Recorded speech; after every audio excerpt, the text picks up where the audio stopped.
Le rallye raid, c'est toute ma vie. Je suis qui je suis à cause du rallye raid.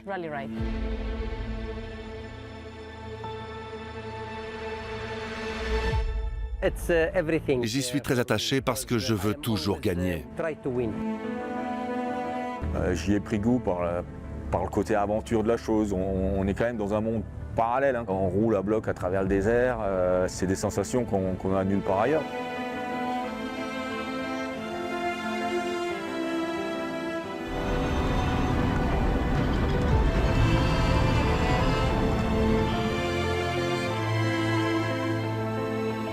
J'ai fait le tour des disciplines qui m'intéressaient. J'ai fait du circuit, du GT, du WTCC, j'ai fait du rallycross. Et le Dakar, je dirais que c'est un peu ce qui correspond aussi à ma façon de piloter.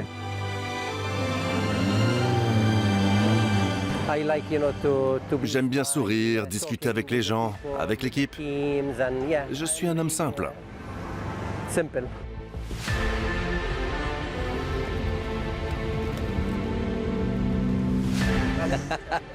Venez. Bienvenue tout le monde. Merci.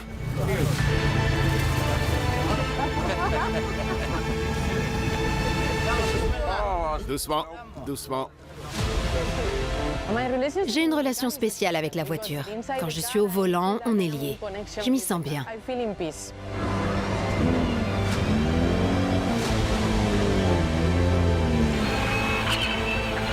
Intersection gauche, 2. Bravo, parfait. Mon expérience de rallye, au feeling, à l'improvisation, là-dedans, c'est encore plus de l'improvisation et c'est ce que j'aime aussi. Et 300 mètres, waypoint équerre droite moins visible. 200 mètres, waypoint équerre droite moins visible. Carte 226, 100 mètres.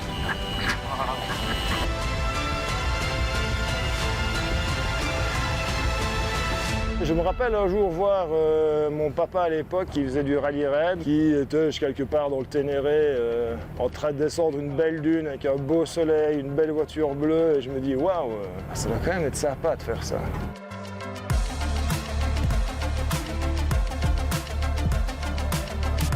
Et là j'étais pilote d'avion et je me suis dit tiens, j'aimerais quand même bien voir un petit peu.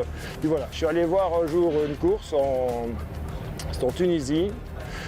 Et j'ai été pris par le virus. D'ailleurs, le Dakar d'après, j'étais sur la course. J'ai fait des études d'ingénieur mécanique. Et puis après, par contre, j'ai toujours été passionné de rallye raid. Donc j'ai fait 1000 métiers dans les rallye raid jusqu'à me retrouver copilote d'un certain Peter Hansel avant de passer avec Nasser et maintenant avec Sébastien.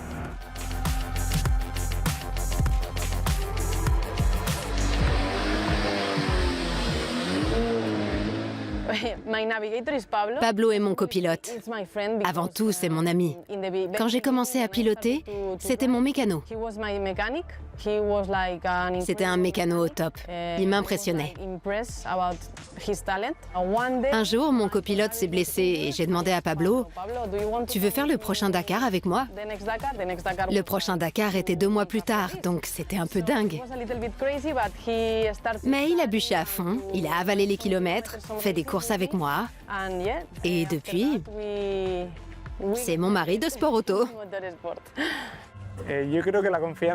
Notre confiance mutuelle s'est bâtie au fur et à mesure des courses et des années. Il faut une amitié solide entre le pilote et le copilote pour fonctionner au mieux. On doit se faire confiance. On doit se faire confiance l'un à l'autre pour rouler le plus vite possible. 300 mètres. Danger 1, ornière. Droite à gauche. 100 mètres. Danger 1, ornière. Et là, j'ai eu plutôt un rôle dans son arrivée, dans le rallye raid avec Red Bull. Moi, je voyais ce qu'elle faisait en Extreme E, on en a parlé ensemble, et puis finalement, c'est parti comme ça. C'est mon mentor. On a passé 2 ans ensemble en Extreme E et on a remporté un championnat ensemble. La vie n'arrêtait pas de nous placer au même endroit. Quand ils m'ont dit que Sébastien était partant, j'ai senti que c'était le destin qui nous rassemblait. Ce que j'admire le plus chez lui, c'est son humilité malgré son incroyable talent.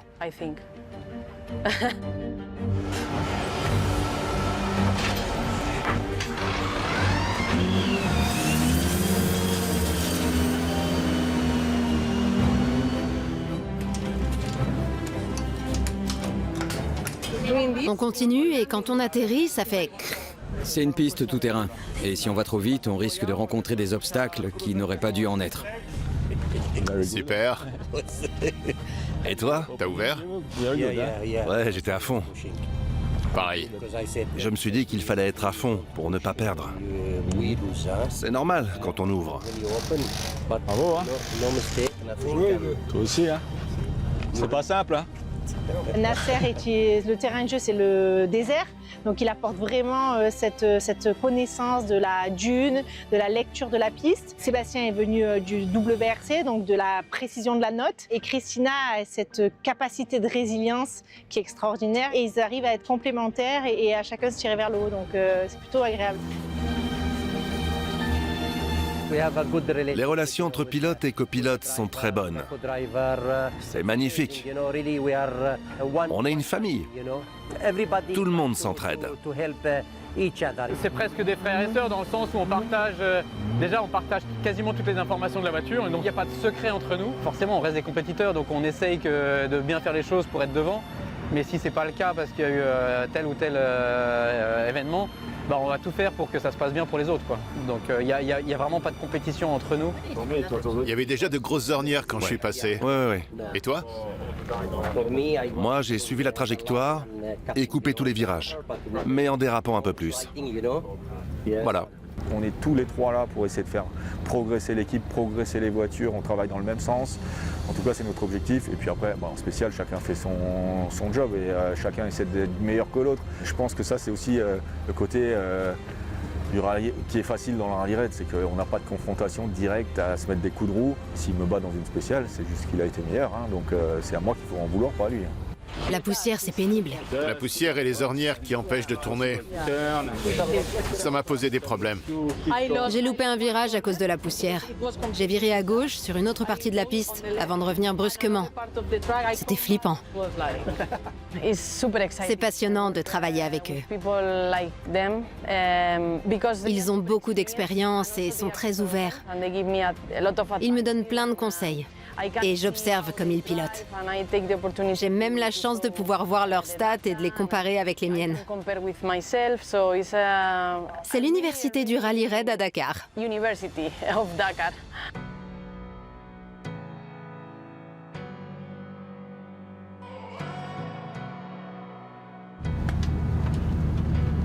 C'est beau, hein? Magnifique. Ouais. Très beau.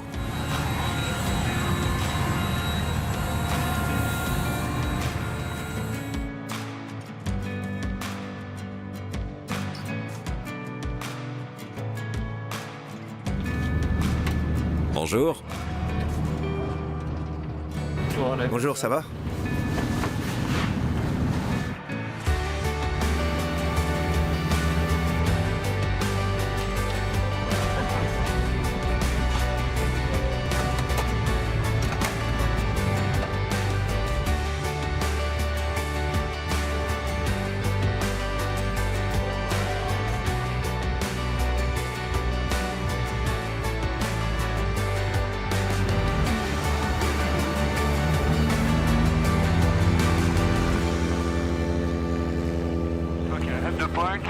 Ok, là on peut suivre la piste. À gauche. Nouveau cap, 1-1-0. 1-1-0. Le copilote est essentiel à notre sport. On ne sait pas où on va. On est obligé de compter à 100% sur le copilote.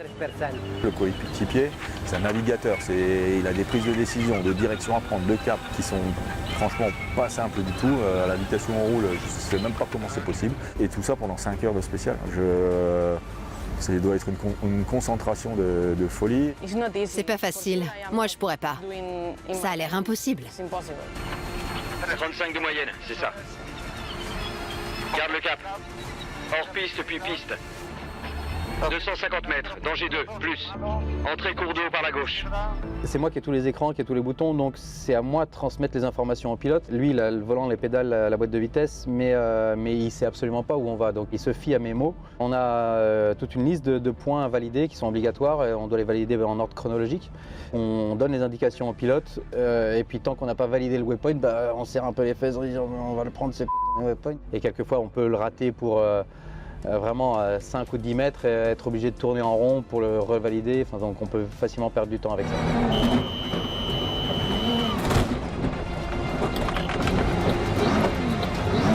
On atteint la crête à 500 mètres, puis virage droite. 100 mètres, bosse, équité gauche, bosse là.